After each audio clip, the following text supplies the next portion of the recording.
So with Mr. H, we were going to work a little bit with maybe some recall and then do a few other little skills. So let's say your puppy's already done a really nice check-in. You just captured that wonderful moment where your puppy came to visit you. Feed them for that. Remember that sometimes I like to do some lovely recalls with a distraction. So I send him away to go do the find it.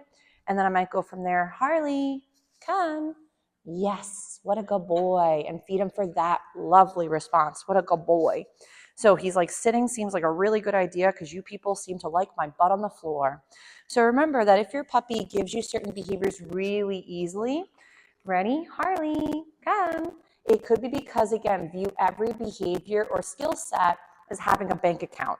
So if let's say there's been a lot of deposits, so food or things he finds reinforcing have been deposited into that bank account, that's going to be something that Mr. H would like to give you all the time. So we may find for Mr. Handsome is if let's say sits happen a lot more readily than downs, it could be because from his perspective, downs don't have as much value. So if you're finding that your puppy doesn't find down to be quite as cool, start to capture moments where your puppy offers down and start feeding for that behavior or that response. So again, I know he's getting a little tired, but I want to see, ready, Harley? Am I going to do a little find it again? Nice. Harley, come. Yes. Another fun way to do some recall practice too at home is I like to sometimes do hide and seek. Obviously within an environment, your puppy will be okay to do so. So hide and seek could happen where maybe one of you guys might be in the living room, you kind of go behind the bend of your environment, or maybe you go into the bathroom and your puppy's in the hallway, and all of a sudden you call them. So right now Mr. H is distracted by the bed, the dog caught, and it smells very intriguing. I might go, Harley, come. And if let's say he's very distracted by that setup, let's say I call my puppy once, nothing happens. He could be in the yard, he could be in your home. I wouldn't call him over and over because then every time you say something, it might be losing its meaning, or your puppy might think that a recall involves 15 recalls to eventually come. So let's say I called him, nothing happened. I might go, Harley, and then get a little bit closer, about half the distance. I know I'm out of camera range.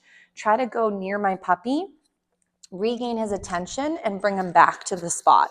So if let's say Mr. H went really far away, got a little distracted by some odor, I'm going to go ahead and feed him for that. Good job, sir.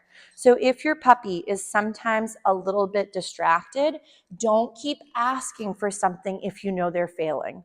So the only time I tend to actually say a behavior or cue word for my beauties is when I'm about 80 to 90% certain they're going to do the behavior. If you don't think he's going to respond to a recall, don't bother asking and then just go help your puppy. Because if, let's say I was constantly squealing so-and-so and then come and he doesn't know or doesn't understand or the environment's too stimulating, I might then by accident be losing out on the meaning of recall all by accident on my end. He says, lady, I am exhausted. What a hard day. So, but obviously working with him, think little bits throughout the day, and also think to yourselves, he's again so little that he might be out for an hour with you guys and then go back for another hour to 2 hour nap, come out for another little hour or so, and then back to a nap. So I would recommend that again, he's getting those 18 to 20 hours of rest and downtime throughout the whole 24-hour day period. Because if he's not getting enough rest, that's where you do end up with that Tasmanian devil or, for example, land shark or even piranha. So make sure that you're capturing for skills you'd like to have happen again, but you're also helping him be successful by managing the environment and what he can or can't play with or practice. Nice job, sir. Good work. He says, lady, I'm already exhausted. So if he's a little bit pooped out today, it could be a growth period. So remember, if sometimes your puppy's immensely tired or just not feeling themselves, I do find that what can happen is that, again, when they're having growth spurts, they feel a little bit, cruddy. So those ligaments or the bones might be a little sore and he might be a little bit more off. So again, Harley, come. So again, right here, yes, what a good boy. Nice job. So I make it into a big deal. Remember, you could also jackpot these moments. So let's say he comes over to you and you work that lovely recall. You give him several little lovely teeny bits of snacks for doing that lovely, lovely little response. Yes, smart man. He's like, and I'm exhausted. Oh, he says he found the other little crumb.